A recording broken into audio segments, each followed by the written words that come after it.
Welcome my YouTube channel, ladies and gentlemen. When they pretend not to care, stay still. Don't rush to prove your worth. Don't scramble for their validation. That moment of coldness, that calculated silence, that dismissal, they are not signs of your failure.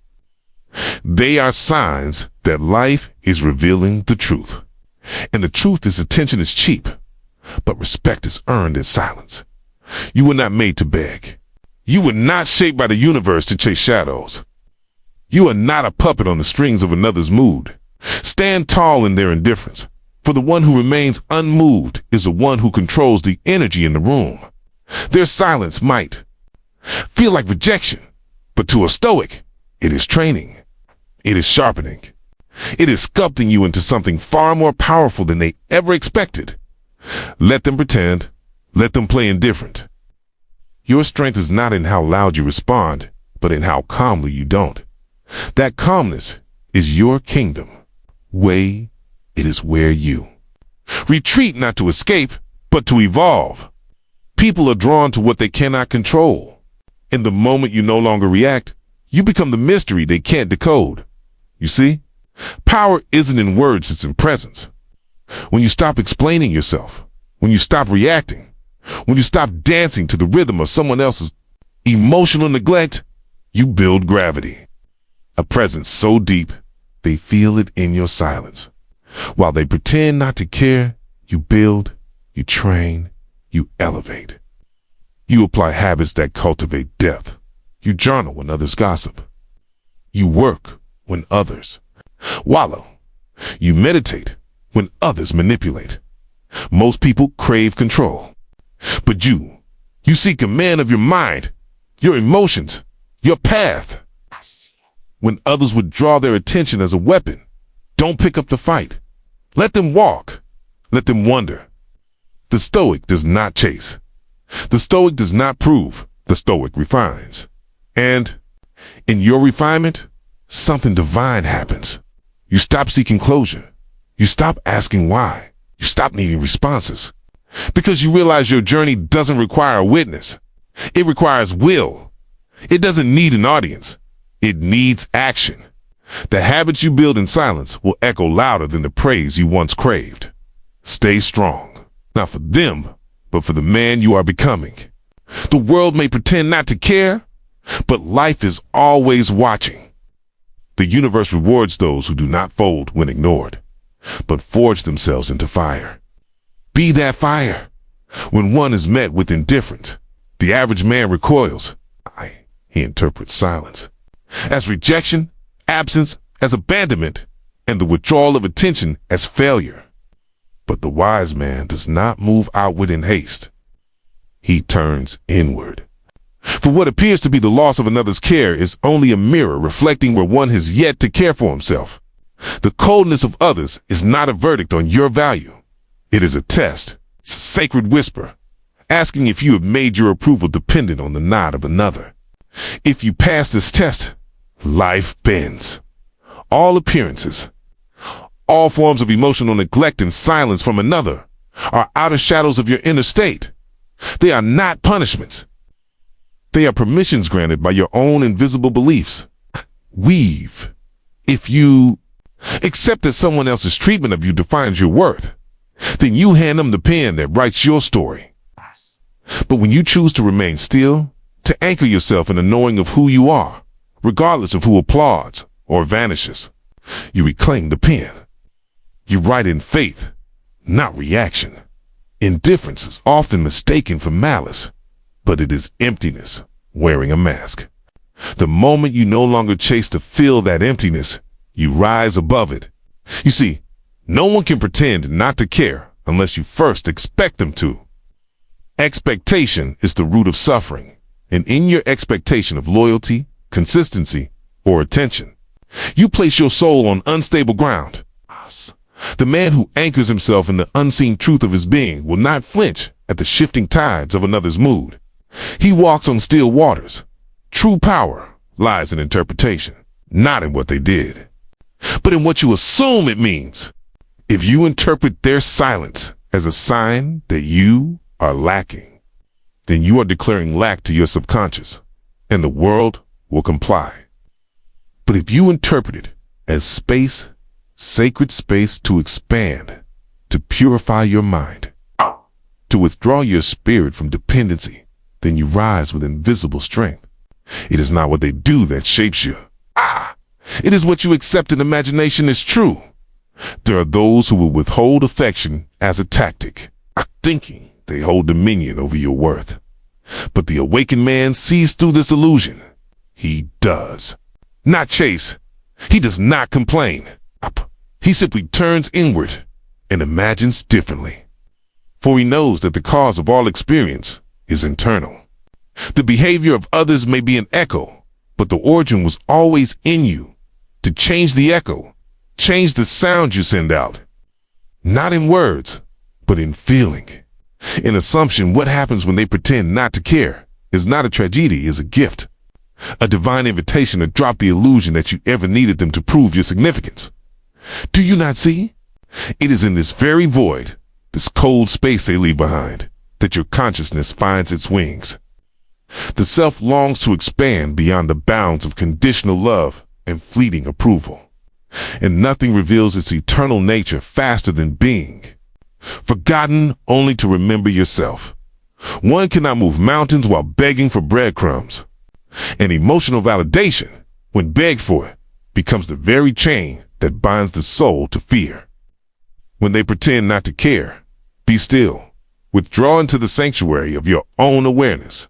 Imagine not what is, but what ought to be. Do not argue with the senses. Do not wrestle with appearances. Close your eyes and see the invisible. Feel the truth of your own completion. Assume that all care for you care deeply for yourself in silence. And what you assume with conviction becomes flesh. There is no revenge greater than transformation. There is no answer louder than evolution. And when one becomes so fully immersed in their inner vision that they forget the need to be noticed, the world turns its head. Indifference is only powerful until you no longer react to it. The moment you realize that their pretending does not alter your essence, you begin to walk in a different rhythm. One that does not depend on applause to proceed. The soul that has known rejection and remained kind. That has known abandonment and yet stayed focused. That soul wields an authority unseen to the world. He who masters his emotions when others act as if he is invisible, masters the very current of creation. For emotion is energy, and energy is substance. When you harness that current and channel it into inner vision, into deliberate imagining, into disciplined feeling, you no longer bleed power. You build it. The man who needs nothing from others becomes the one others need. This is not arrogance. This is dominion. This is the quiet glory of self-possession. And self-possession begins with self-control. You may be tempted to react when ignored, to message, to call, to prove, but do not give in. Hold your peace, for peace is proof that you trust your inner reality more than the outer one. Every time you do not react, you create. You create space for the old assumptions to die and the new to take root. If they pretend not to care, let them. For they are irrelevant to your inner work. You are not here to convince them. You are here to become. And you cannot become if you are still looking backward, still hoping for acknowledgement from the ones who do not see your worth. The truth is, you were never supposed to convince them. You were supposed to awaken. Emotional mastery is not the denial of feeling, but the direction of it. Feel what you must, but do not dwell. Let the disappointment pass through you like wind through branches. Do not become the pain. Do not memorize the narrative. Instead, remember your power. Redirect your focus. Proclaim in silence that you are whole, that you are loved, that you are seen. And as you persist in this assumption, all things must conform. You are the operant power. And this means you are not a victim of moods or neglect. You are the cause clothed in flesh. The way you feel. Long enough, what you assume sincerely What you imagine consistently becomes your world. So choose wisely. Do not allow their emotional distance to become your new belief. Do not accept their silence as your identity. Imagine what you wish were true and live from that place. In the beginning, it may feel lonely. The silence may echo louder than their words ever did. But stay firm. Persist in your inner vision. Keep your inner conversations loyal to what you want, not what you fear. For as surely as the seasons change, your world will begin to reflect what you have dared to imagine in private. And those who once pretended not to care will be drawn back, not by force, but by the gravity of your transformation. Do not react. Create. Do not chase. Become. Their silence is not your end. It is the stillness before your unfolding. You were never meant to chase attention. The need to be seen, acknowledged, validated is the habit of the unawakened mind. That craving does not arise from the truth of your being, but from the illusion of separation. When you believe yourself to be incomplete, you begin to seek proof of your worth outside yourself. You scan for gestures, words, glances, likes, reply signs that someone sees you. Yet, the very act of seeking those signs denies the truth. You are the source. Everything you see is the echo of your own inner state. The one who feels invisible has accepted that belief internally long before the outer world confirmed it. Mistake is not in being overlooked by another, but in abandoning yourself. The moment you cease to look inward and begin to look outward for confirmation, you fall into bondage. True freedom begins when you stop trying to be noticed and start being present in your own awareness. There's no one to chase. The one you think you need to impress is but a figure in the theater of your own consciousness. The world is a mirror, not a master. It does not tell you what you are. It reflects what you accept as true. And if you accept that, you must earn attention, prove value, compete for affection. You will find yourself endlessly exhausted. But if you declare silently, I am, and feel it to be enough, the mirror bends in your favor. Do not seek to be chosen. Choose yourself. In choosing yourself, you align with the truth that you were never outside the divine selection. You are not waiting for someone's eyes to light up when they see you. You are the light. When this is truly felt, others will. Respond not because you begged for attention, but because attention flows toward the one who no longer needs it. Consider the man who walks into a room and commands presence without a word. He does not move from desperation. He is not loud. He is not even noticed immediately by everyone, but his being is full. His center is whole. He does not seek. He radiates. That radiation is not charisma, it's alignment. It is the quiet knowing that nothing outside him can grant what already lives within him. Most are busy performing. They tailor their speech to be liked. They bend their truths to be accepted. They water themselves down so they are easier to swallow. But in doing so, they lose the one thing that magnetizes attention effortlessly: authenticity. To live authentically is not to rebel, is to remember. To remember who you are when no one is watching, and then live from that place even when all eyes are. The moment you drop the act, the world drops its mask. When you stop trying to entertain or win favor, you begin to embody presence. Presence is not taught, it is revealed. And it is only revealed when the seeking stops.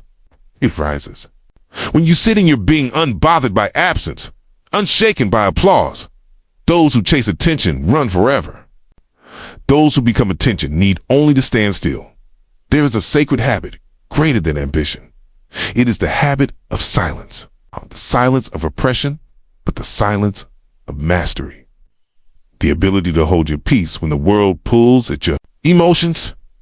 The ability to observe your thoughts without being possessed by them. The ability to feel the storm rising and yet remain the sky. Silence is not emptiness. It is potential. When you no longer react to every impulse, you begin to direct your inner life with purpose. Most people speak not because they have something to say, but because they cannot bear the tension of unspoken emotions. Most react not because they are clear, but because they are afraid.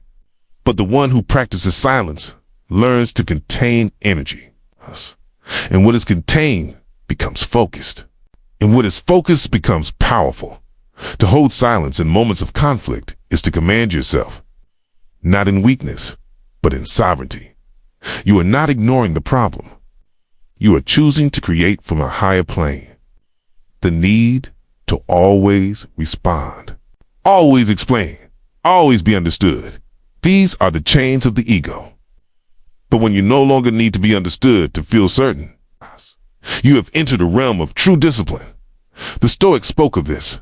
The sages lived it, but it is not for them alone. You can hold your fire. You can sit with discomfort and not be ruled by it. You can choose your next thought, your next word, your next mood. And the more you do this, the more you realize that nothing outside you holds real power. When they insult, you pause. When they disappear, you remain. When they provoke, you observe. The outer world begins to feel like an echo, delayed and distorted, no longer urgent. You become the still point. And from that stillness, creation moves. There is no reaction greater than inner stillness.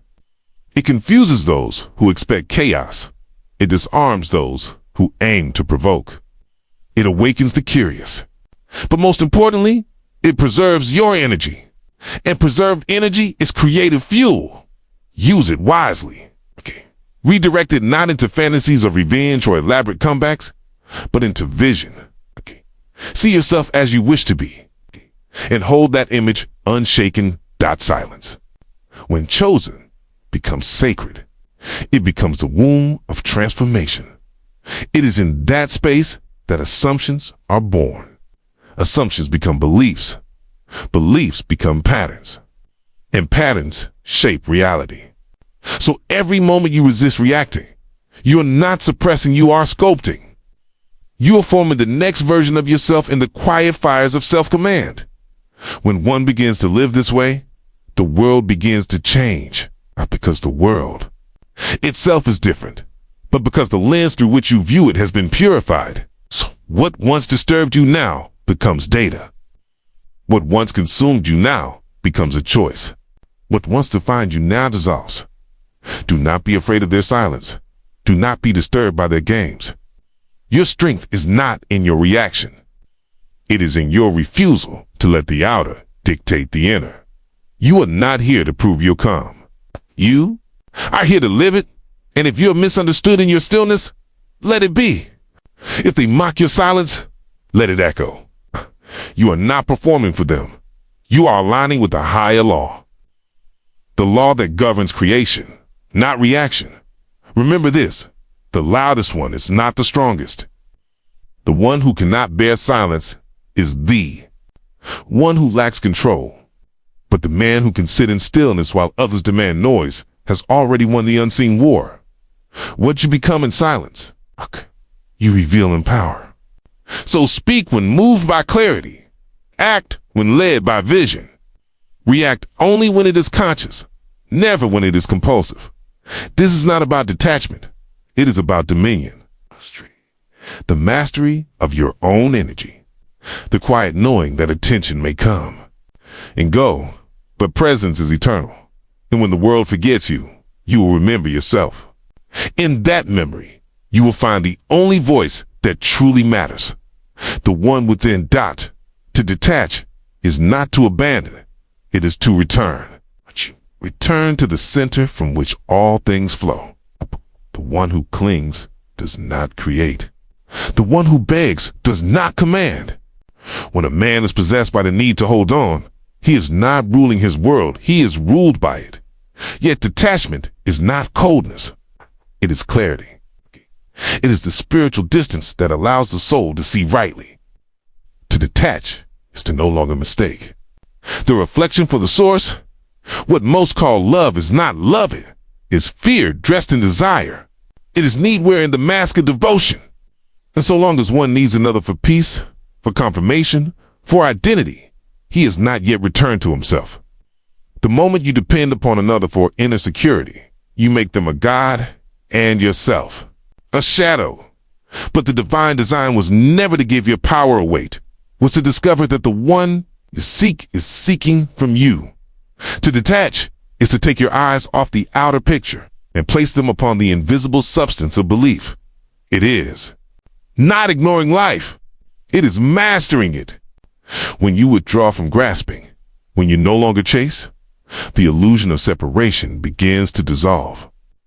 You remember that nothing can be taken from you because nothing was ever external. All that you loved, all that you feared to lose, was born first in the realm of imagination. You do not detach from people. You detach from false assumptions. The assumption that you are incomplete without them. The assumption that their actions determine your fate. The assumption that love must be earned or attention deserved. These ideas must fall, for they are illusions dressed as wisdom. True wisdom is inner stillness, a heart that holds its own shape even as the world changes form. It is not the leaving that frees you, it is the letting go within. There are those who walk away from the room, yet remain chained in mind to the conversation. But the one who detaches inwardly carries no residue. He leaves no echo behind. He is complete, not because the world affirms it, but because he remembers the truth. He is the cause. Once a man ceases to believe that the object of his affection controls his fulfillment, he reclaims his crown. He no longer watches the phone. He no longer reads between lines or analyzes silences. He speaks only when inspired, acts only when certain, and loves without asking for permission. This is sovereignty. Many fear that. Detachment means losing what they desire. But detachment does not kill desire, purifies it. It strips it of desperation and leaves only vision. The clear, unwavering image of what is desired, free from the noise of fear or the ache of waiting. When you desire from fullness, your world responds. When you desire from lack, it retreats. Therefore, the act of detachment is not an escapade. Is a return to the throne of assumption. The mind that is free creates easily.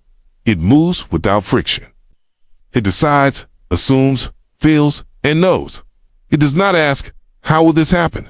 Or who must do what? It knows that all things conform to the image held faithfully in the deep. And so the detached man does not need the person to behave a certain way. He does not need conditions to align. He simply assumes the outcome and rests. When you detach from the outer figure, you can finally engage with the real cause herself. You begin to ask, not what are they doing, but what am I believing? Not why are they distant, but where am I unclear? You see yourself not as the effect of someone else's decision, but the very author of the story. It is not their return that matters. It is your return to yourself. Now look again at behavior. Consider the moment someone shows you coldness, inconsistency, betrayal. Most react with pain, anger, or confusion. But these are symptoms of misidentification. You are not the victim of their behavior. You are the observer of your own assumptions reflected. When another's behavior unsettles you, you are not seeing their power. You are seeing your own doubt. Their actions are mirrors, not sentences. They reveal where you still believe you are powerless, where you still think love must be earned, where you still hold the belief that someone else's opinion defines your direction. But once you recognize the game, you stop playing it. You step out of reaction and into revelation. What if their behavior no longer dictated your mood? What if their silence no longer pulled at your confidence? What if you could remain serene regardless of their performance? That is the true test of mastery. Not to manipulate others into behaving differently, but to no longer require their cooperation to remain centered. Behavior is data. It reflects back to you the state of being you occupy. The one who is always anxious about being left, who reads into every word and every silence, has not yet assumed the truth of their own worth. But the one who assumes they are already chosen, already loved, already remembered, sees those assumptions mirrored in time. This is not about forcing others to act differently. It is about holding an inner knowing so strong, so silent, that the outer must eventually confirm it. You do not chase alignment. You assume it. You do not beg for respect, you embody it. You do not analyze their movements. You become immovable. Let others act as they will. Let them come or go. Let them misunderstand, even misjudge. Your responsibility is not to control behavior. It's to master belief. And belief is not loud. It does not need to be repeated or defended. It is felt, and what is felt deeply, consistently, with conviction, is made manifest. You are not here to monitor others. You are here to monitor yourself. To remain faithful to the image of the life you desire, even when evidence seems to disappear, especially then. For the moment when all things appear to fall apart is often the moment you are closest to breakthrough. It is the test, will you believe in the unseen or collapse into the seen? Behavior is temporary. Belief is eternal. And when you root yourself in the unseen truth of your being, you no longer fear change. You welcome it. You no longer dread rejection. You reinterpret it. You no longer watch their behavior with desperate eyes. You become still. And stillness is the soil in which creation grows. The one who sees beyond behavior, who feels beyond appearances, who knows beyond confirmation, that one begins to live in mastery. No longer a servant to moods, messages, or the behavior of others. He walks in quiet dominion. And from that quietness, the world reshapes itself. The detachment you seek is not absence of desire, it's presence of power. The clarity to know what you want, the courage to assume it, and the discipline to remain loyal to it, regardless of the winds outside. Let the winds come. Let the seasons turn. The inner remains. Solitude, to the undisciplined mind, feels like punishment. To the awakened, it is sanctuary. The outer world has conditioned man to believe that to be alone is to be unwanted. To be isolated is to be unloved. But such thinking only reveals the forgetfulness of man's true origin. You were not made to draw your sense of life from the crowd. You were not formed to take your meaning from constant interaction. The soul does not grow in noise. It expands in stillness.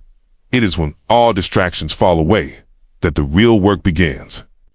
Not the work of the hands, but the work of the imagination, the work of assumption. The world may call it loneliness, but what they name as lack, the wise know as refinement. In solitude, you discover what has always been waiting the power to define your inner world.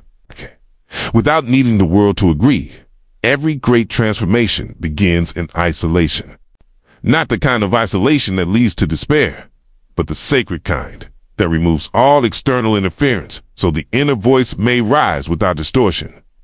When the voices of others fade, when their opinions no longer echo around your soul, you begin to hear the faint sound of your own divine awareness. Not loud, not boastful, but steady and sure. And in this voice, there are no doubts, only reminders. What appears to be abandonment is often initiation. The soul is drawn away from the crowd so it may remember its source. In the world of form, many look outward and cry for help. They ask others to see them, to save them, to love them. But in the inner world, the master looks inward and remembers, what I seek, I am. What I wait for, I already carry. The silence of solitude becomes the workshop of faith. In solitude, one begins to exercise the creative faculties. One no longer leans on the reactions of others to feel whole. One begins to feel deliberately, assume specifically, and dwell persistently in the unseen state of fulfillment. This is not escape. This is embodiment. No longer distracted by who left, who forgot, who failed to call. Your entire focus returns to your own inner garden. A key You become gardener and seed, sunlight and water, promise and fulfillment. The world does not reward noise, it responds to conviction. And conviction is not found in the eyes of others. It is cultivated when the soul dares to trust what it imagines, even when no one else believes, especially then. That is where faith is purified. Not when the path is full of signs, but when it appears barren. The test of creative dominion is not how one behaves when things go well, but what one dares to believe when all appears to contradict it. Let solitude be your proving ground. Let silence be your consecrated altar. Assume in the quiet what you wish to see made loud in the world. What you build here in the inner chamber will become visible. Not by striving, not by pleasing, but by remaining faithful to your unseen knowing. Do not fear the absence of company. Fear the absence of conscious direction. One who is surrounded by many yet has no mastery of thought is far more alone than the one who walks physically alone, yet creates worlds in stillness. Use this time. Use this space. Walk through the corridors of your own mind and rearrange the furniture of assumption. Dare to decorate your inner world with the certainty of what you choose to become.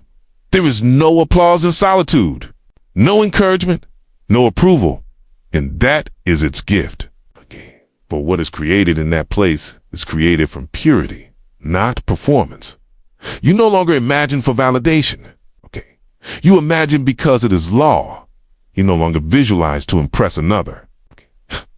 Do so because it is the nature of man to reflect what he accepts as true. And so, away from the crowd, away from the noise, you return to your rightful seat, the seat of cause. Now consider this. There are those who cannot walk alone.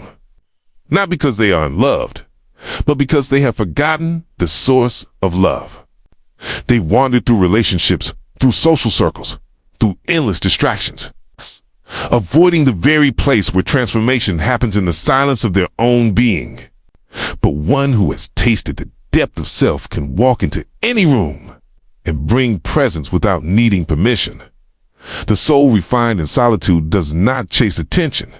It radiates substance. It does not ask, "Am I enough?" It knows. That knowing is not arrogance. It is a result of being shaped in stillness. And from that stillness arises a life that no longer begs to be seen, but becomes the standard by which seeing is measured. When you emerge from solitude, you will not be the same. Not because the world changed, but because you did. You will no longer fear silence. You will no longer flinch at absence. For what once felt like loss now feels like alignment. What once seemed like rejection now feels like redirection. The inner world becomes so rich, so fulfilling, that the outer must rise to meet it. Purpose does not require applause. The seed growing beneath the soil is not visible, yet it does not question its process. It does not ask for spectators. Simply continues. So must you. Let others wonder where you've gone. Let them question your silence. Let them think you have disappeared, okay?